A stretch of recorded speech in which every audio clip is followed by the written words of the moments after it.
यदि संसद अनुमोदन नहीं करता है तो अध्यादेश की अधिकतम अवधि कितनी हो सकती है? ठीक है, देखो जो ऑर्डिनेंस जो अध्यादेश होता है आपके, पहली बात तो जब संसद सत्र में ना हो तब आपके अध्यादेश लेकर आते हैं। ठीक है, सेंटर में राष्ट्रपति लेकर आएगा और स्टेट में कौन लेकर आएगा? स्टेट में आपके राज्यपाल लेकर आएंगे। ठीक है, सेंटर में पावर आर्टिकल नंबर 123 के अंदर है और स्टेट में पावर आपके आर्टिकल नंबर 213 के अंदर। ठीक है, अध्यादेश जो होता है ये अस्थायी कानून होता है। ठीक है, मतलब कानून की तरह ही होता है। कानून का मतलब जो है, इसका मतलब है जो संसद से पास होता है वो कानून होता है। ठीक है, अधिनियम होता है। ऐसे दोस्तों आपकी ये 6 सप्ताह के लिए आता है। ठीक है, कितने के लिए आता है? 6 सप्ताह के लिए आता है।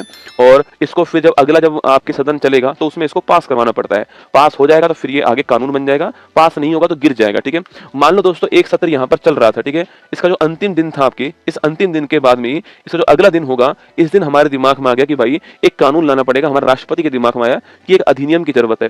अब संसद तो चल नहीं रहा भाई साहब, तो इन्होंने अध्यादेश पारित कर दिया और बोल दिया कि भाई ये आपके अध्यादेश हम पारित कर रहे हैं। ठीक है, अब दोस्तों जो अगला सत्र आएगा, मान लो कि वो 6 महीने बाद, अधिकतम 6 महीने का गैप ही हो सकता है। ठीक है, मैक्सिमम 2 सत्रों के बीच में 6 महीने का गैप ही हो सकता है भारत के अंदर। ठीक है, मान लो 6 महीने बाद दोस्तों आता है। ठीक है, तो ये 6 महीने का गैप हो गया और मैंने आपसे कहा कि ये 6, अगर मान लो यहाँ पर ये पास नहीं हुआ, ठीक है, मान लो पास नहीं हुआ तो ये केवल उसके आगे 6 वीक ही चल पाएगा। ठीक है, मतलब 6 वीक ये आगे और चल पाएगा, 6 सप्ताह ये और चल पाएगा आगे। ठीक है, तो कुल मिलाकर कितना हो गया? कुल मिलाकर के आपकी 6 माह और 6 सप्ताह हो गया। ठीक है, लगभग 7.5 महीने हो गया। क्या हो गया? लगभग 7.5 माह हो गया। ये आपको ध्यान रखना है। ठीक है, क्योंकि 2 सत्रों के बीच में अधिकतम पूछा, देखो सवाल क्या पूछा, अधिकतम अवधि कितनी है, तो अधिकतम कितनी है? ये होगी आपकी 6 माह 6 सप्ताह। ठीक है, तो लिखिएगा 6 माह 6 सप्ताह जो है ये इसका ठीक आंसर है। ऑप्शन नंबर जो है सी करेक्ट आंसर हो गया। ठीक है।